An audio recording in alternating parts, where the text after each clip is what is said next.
study, I found out that Otedola was almost bankrupt. And a lot of people were, a lot of people didn't know because they already had resources to sell. And some of those resources, or majority of those resources, were lands and property that he had.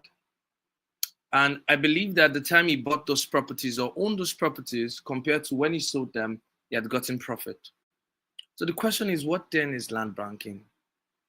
Land banking in itself, I wish I could, project my screen. I'm having a little issue here. Different returns.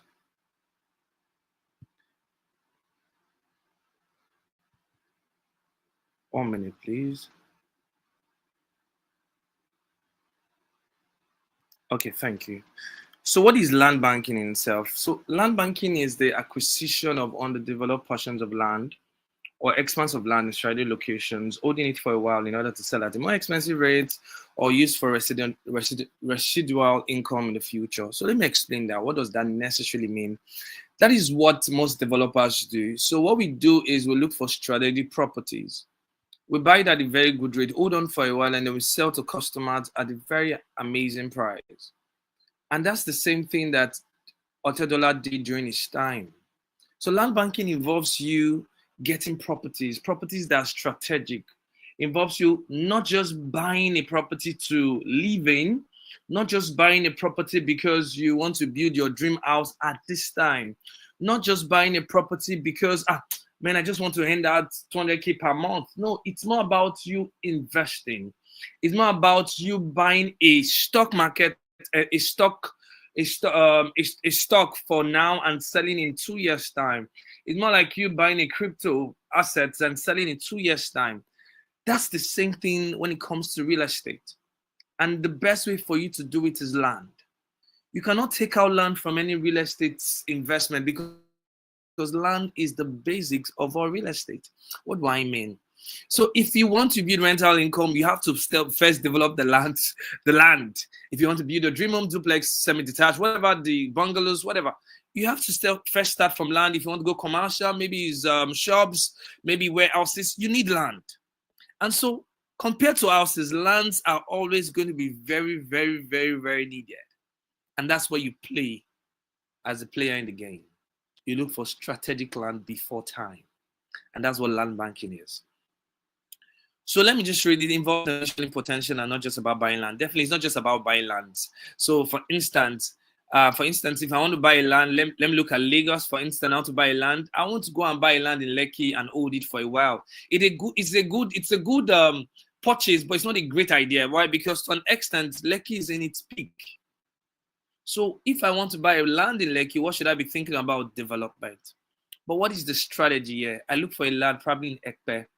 I know that Ekpe now, you can barely get a land in Ekpe at this time because most lands are almost sold or sold out. And the prices of lands in Ekpe compared to 2019 is crazier. So I remember 2018, 2019, we could get a property from a development company or at 700,000 naira. Now, if you're buying a land at 5 million naira or about 6 million in Ekpe, you have to be very careful, especially because of the locations. Most locations are, are one kind. Sorry for me using the stems. At a cheap rate, it's a risk. Let me put it at the better. So if you're buying a land at probably less than 4 million, less than 5 million, it's risky depending on the location. So imagine the progression rate, the profit one would have made if you had bought a land at 700,000 and is selling it at 4-5 million now. And that's what we did 2023. We bought a land and then our client bought a land from us at around 1.5. And now the land is worth 4.5 million in less than 2 years. So land banking is majorly for capital gain. What does capital gain mean? When I buy the land, I hold it for a while and I resell at a very good price. It can also be used for residual income, meaning I buy the land, I probably use it to farm, just like the last speaker had said. I use it to farm, or I get someone who's interested in a warehouse and I rent it for a long lease and I make good funds from it. So it's a lot. And it can also be used for transgenerational wealth. So my kids, I remember a client of mine, Dr. Greg. he told me about his Lekki experience. He had bought a land in Lekki at a very good price and later sold it. And he was troubled. Now he's about 70 years old, but he has bought from us. He has bought close to 2 acres from us because he said his daughter, he has just one child. He said his daughter is going to reap all of this benefit. And that's what land is. That's what land banking is all about. So let me talk about the benefit of land banking without wasting more time. I just said capital appreciation. You acquire land, you sell it at a very good price. So for instance, let me use one of our projects. We have land called Oral City. Oral City is currently selling at a very good price. Like we're selling 600,000 naira. The market cap in that location is 900 to 1 million naira. We can guarantee every investor that by second month of next year, they'll be making about 400,000 naira profit in a short time. That's what land banking can do for you. Why? I'll get to that part. The next thing is passive income. I've said it. You can buy land, farm on it, turn it for, you can farm. Let me tell you another story. So I have a developer friend of mine. He has one fantastic land, 50 plots. He sold a portion of the land and turned the back portion of the land for agriculture, farming, right? Animal farming. So now he has pigs, he has sheep, he has ram, and he's planting cassava. And an average truck of cassava, big truck gives you 5.4 million naira, and a smaller truck gives you 400,000 naira. So he sold the land at a very good price, but he kept it for land banking. That's what residual or passive income can do when you have lands, right? So land banking helps you to have lands or hold lands for a while. Rather than you just looking at the land, you can as well use it to make more profit, just like my friend. He's using the land to make so much money from cassava, as well as so much money from pig farming or pork money, as well as, sheep and rams, and as well as goats. That's what land banking does for you. Another thing is what we call edge over inflation, right? So according to the World Bank WESP, let me also understand that there's going to be the inflation rate globally is appreciating. I know everyone here can tell that Nigeria's inflation rate is overboard, right, to an extent, right? But land banking helps you to edge over inflation, right? So as cost of living appreciates, the cost of lands appreciates. So I remember Mr. Olimide called us. He's interested in one of our projects. And he told me that one of the major things I like about you guys is about lands is the fact that even if the country things are hard, lands will keep appreciating. And that's what inflation helps land banking to achieve, appreciation in prices, right? So as long as the cost of living keeps appreciating, the cost of lands will always keep appreciating. So how do you balance? How do you get that one step ahead? How do you get one step ahead above the inflation rate? By involving yourself in land banking. Buy good lands. For instance, I buy a land worth 600,000, let's say 500 square meters, and I'm willing to, and I buy it around, let's say 600,000. Yeah, 600,000. By February, I can predict that the land will be around 1 million thereabout. If I sell half of that land, I will make 500,000 naira. That is almost the same price of you owning the entire land. So that's one concept of land banking that a lot of big investors use. And so that's why when you get to Lekki, for instance, you see that they are building houses on a very small, they are building terraces on one small portion of land. It's because the person who had bought the land previously wants to keep making money off the land. And definitely because there's a very high demand of the land, he can sell small portions at the rate he got the entire land and make more profit. So that's what land banking does. That's what land banking can help you with. So inclusion of all of the previous importance, another one is tax benefits. So government cannot tax you to an extent if you have lands, right? So you're able to deduct the cost of land acquisition from your income, right? So from your taxable income, you can always tell government, I have so and so lands. They can always remove it. The reason why a lot of people don't do that is because they don't know. But actually, land banking also helps you with tax benefit, right? So if they come to tax you, you can always tell them I have land, so I'm a shareholder in this country, and so I'm trying to. They will always give you a tax benefit, a tax, benefits. That's a good word. Another thing about land banking is diversification. For instance, personally, I have animal farming. I have a couple of other current assets. But the best for me is still land banking. The best for me is still fixed asset. That's lands, because I could always make more money from lands. One of our projects that a friend bought, he bought it at 1.5 million. Now he's selling it at now we're selling it at 3 million. Soon we're selling at 3.5 million naira. He's willing to. He wants to sell half that portion of land to his friend at 2.1 million naira. That's how much the client has gotten or the customer has gotten, right? So it helps him to diversify his portfolio. So it would be funny if you just have assets in terms of shares, right? It would be funny if you have assets in terms of crypto, or you have assets in terms of other treasury bills and all. For instance, if you have bought an asset of bought a share of Tugo, you'll be on a minus. Probably you kept $100 or 200 or $1,000. By now you'll be on a minus by now, right? But when if you buy a land, your land can never be on a minus, because lands in Nigeria keep appreciating, irrespective of the location. Let me ask you guys this question today. How do you think your father or your mother that in the village sell their land? Who buys the land in that forest? There's always someone in need of land, of that land. So I also noticed a lot of people make a couple of mistakes with, I need this location. Yes, location matters. It helps you to generate high potential, profit. But irrespective of that, lands always keep appreciating irrespective of the location. If it's Delta, if it's Lagos, if it's Port Harcourt, if it's Sokoto, there's always someone in need of that land, and therefore the price will always appreciate. Now, lastly, transgenerational wealth. You can always give your kids the land. You can always buy land, not necessarily for yourself, not necessarily for you to build a house, right? Or build your dream home. Let me even give you one funny thing. Do you know that anything that does not give you cash flow but takes more money from you is not an asset? That's another way you should look at investment. So, for instance, if I have a house, I build a house, a 5-bedroom, and I have to get workers to work on the house, and definitely have to pay land use charge, and I have to pay a couple of things, and I'm living there with my family, and I'm calling it an investment. Yes, you can always sell it at a big price. That's what we call capital gain.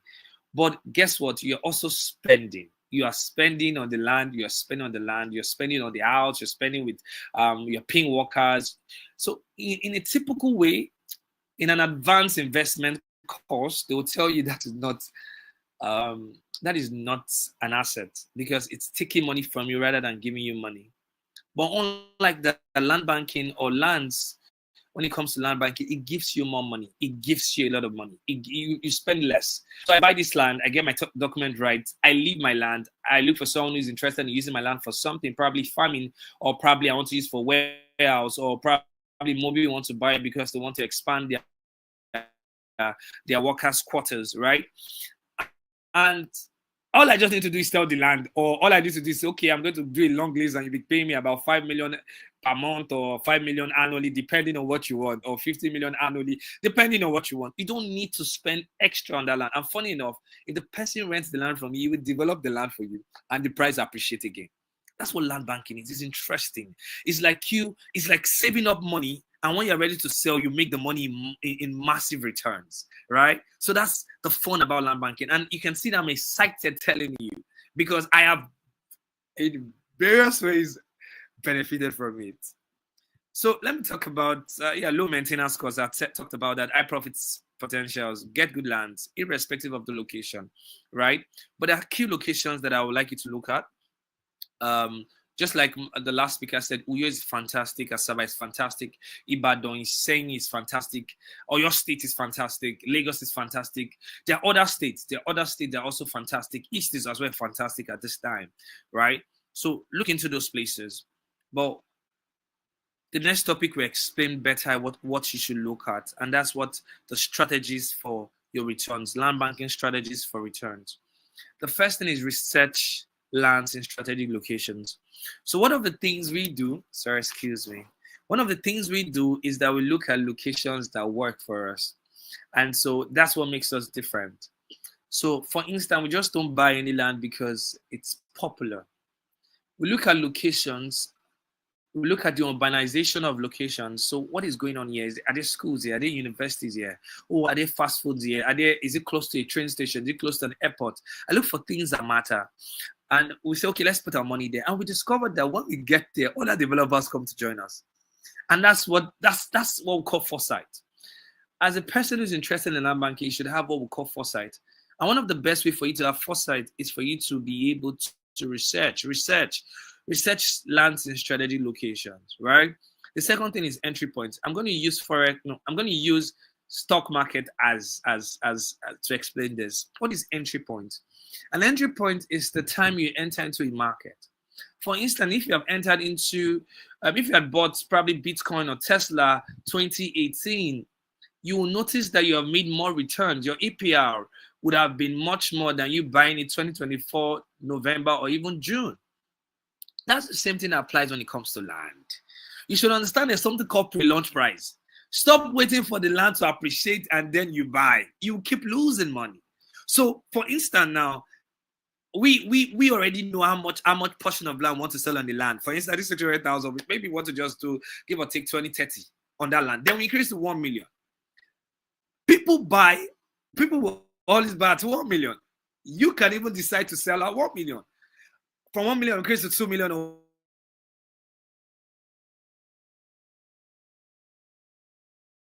We have sold land at 1.5. People bought 2 million. People bought 3 million. People are still buying. 4 million people are still buying. So that's one thing about land banking. Look for the best time to get into the market. Look for that pre-launch time. Look for, okay, this is the pre-launch price 6. So why are they selling? Maybe they just want to raise capital. Okay, yes, they want to raise capital. They want to put more development. And, look for that. Look for that time, right? Observe. Okay, so closeness to landmark. My time is almost, going. I'll be rounding up very, very soon. So closeness to key landmarks. Buy from real estate companies, right? Want to look for real estate companies like ourselves that there are a lot of real estate companies that can, help you out when it comes to your investment.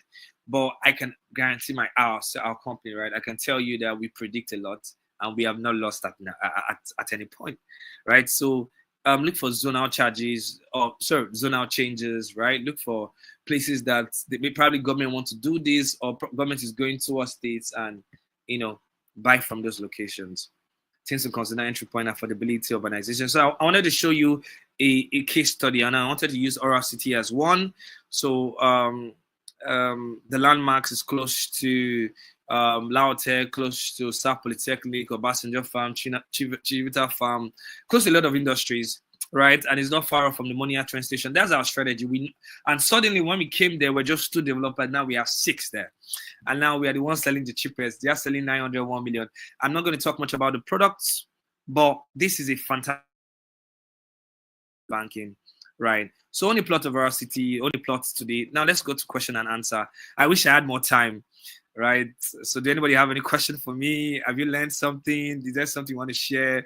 And I love questions, I tell you. Thank you. Wow. Thank you, Kabir Ajisafe. You have done exceedingly well. I'm so excited with so much value you've shared. There's something that I posted on Facebook some time ago. I talked about how building a house to save on rent, how did I put it? Whether it was not a smart decision. And a lot of people, especially realtors and people that talk about real estate, they were like, what are you saying? This guy doesn't know what he's talking about. You know how our parents back in those days had in their mind that paying rent was a losing game. So what they did was to, as much as they earn, they bought a land and started building the house slowly, bit by bit. And maybe after 5 years, they were able to, complete it. And then they moved in, some of them 10 years. And so some people are employing that same strategy today, but they are forgetting that, for example, like you said, if you build a bungalow and you live in that bungalow, the only time it's an asset is when you are transferring it to your children when you die. As long as Yeah, you're that, living in that asset, it's not an asset, it's a utility. And this is what I try to explain to some persons, but they don't understand. And yeah, I'm so happy that you do understand, because you are the first real estate, developer or person that talks about this thing the way it is. Maybe, like you said, it's an advanced class stuff.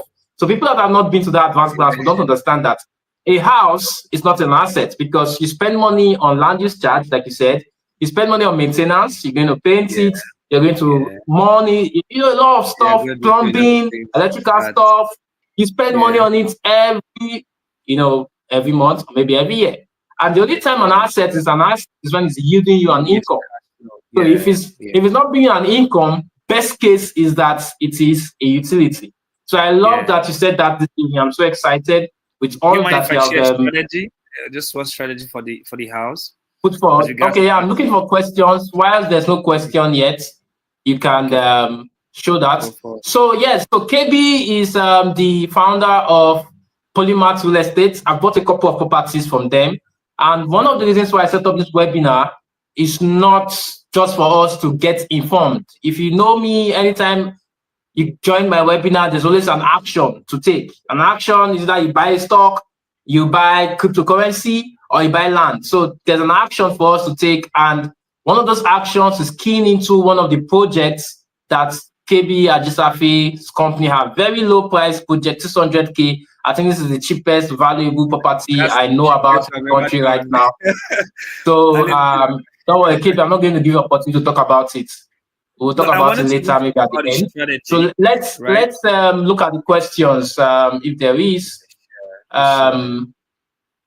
So much value. Thank you much for this insightful session. What's the name of your real estate company? Okay, I've said it. Polymath Real Estate. You Pretty can much search on limited. Instagram, find him. Um, Oh the yeah. slide. Okay, for those of us that are going to take on my offer at the end, because usually my webinars come with an offer that is more beneficiary to you than to me.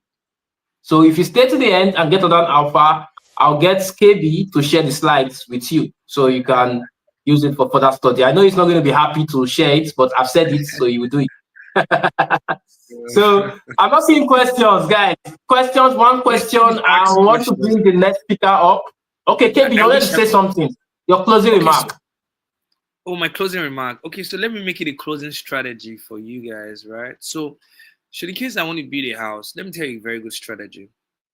Rather than me spending my money. So you should never forget that it's something called OPM. There's OPM, there's OPK, there are a couple of other things, but OPM means that other people's money, right? So for instance, what I do is, or what I would do in a case where I want to build a house and I'm giving myself probably 3 years, is I'll buy 1 acre of land in a very strategic location, right? And so let me project it at 1 million per plot. So that's 6 million naira, right? I will wait 3 years. I know based on my strategy, I can predict the property can be around 3 to 4, 5 million naira. So 5 million times 6 is 30 million naira. Right, good. I'll prefer to use part of that land. So I will. So maybe I want to 30 million. I want to buy. I'm looking for a closer location. I will sell probably 3 plots.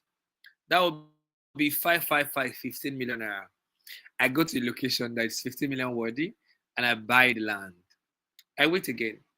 I can sell one of the land at 5 million naira, turn it to buy some pieces of land, probably 1 acre as well, that can cost me 5 million naira, and wait on that. Then I have 10 million. I sell that remaining 2 plots and I use those 2 plots to build my house.